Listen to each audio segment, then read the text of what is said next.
billions of citizens of the world who have vaguely heard about it. So your captive base is hardly aware of copyright. I would put that as a starting point.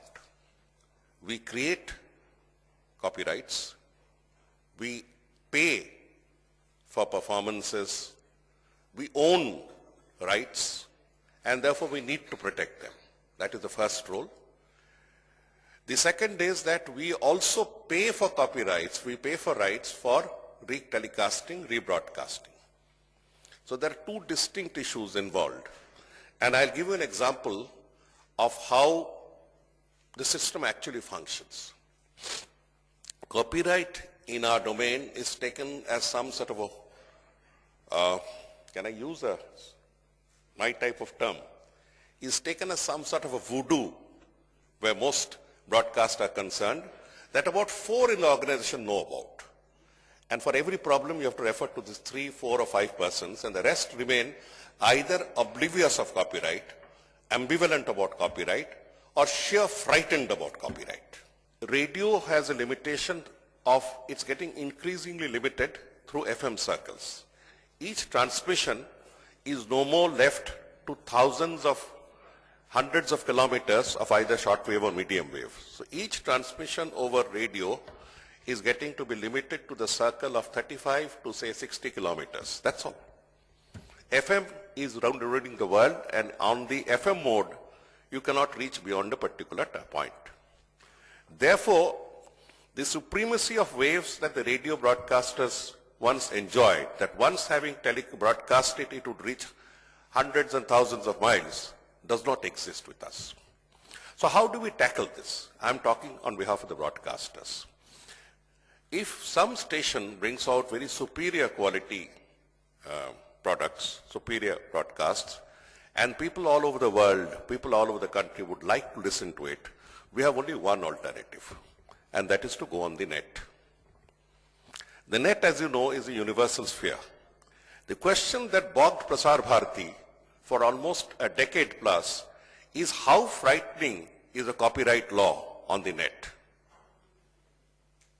Therefore, the best of production of radio programs would be telecast within a small zone and left to peter out, depriving the rest of the world from the product that has been created with so much love and care because of the sheer fright of copyright.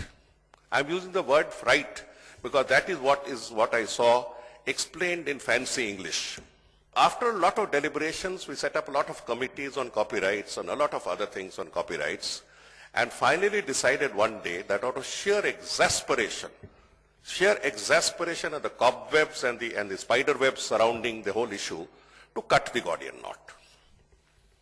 We decided to send a letter across to the rights holders that we would like to put it up on the net. Do you have any objection? You would not believe the result, because I shall repeat this for the rest of my life. Not one major rights holder objected. Not one. Do you understand the issue? That means our people were simply taking refuge on the issue of a frightening copyright laws, standing on the shores of water, looking at the water and deciding whether there were crocodiles or alligators in it. Basically, gentlemen and ladies, we are broadcasters first and law-abiding citizens first. But let us not make one issue into such a problem that we cripple ourselves. This is called, I'm sure Chairman would agree, what we call paralysis by analysis. It's called paralysis by analysis. We paralyze ourselves on copyright. Now, having said that, I spoke to many rights holders. I spoke to some of the biggest rights holders in the world, and they said, look, brother, we really don't have any objection because our music reaches there. And we can always settle amounts for about 10 to 20 to 30% more on what we are paying them for broadcast on other than broadcast rights. Other than broadcast rights.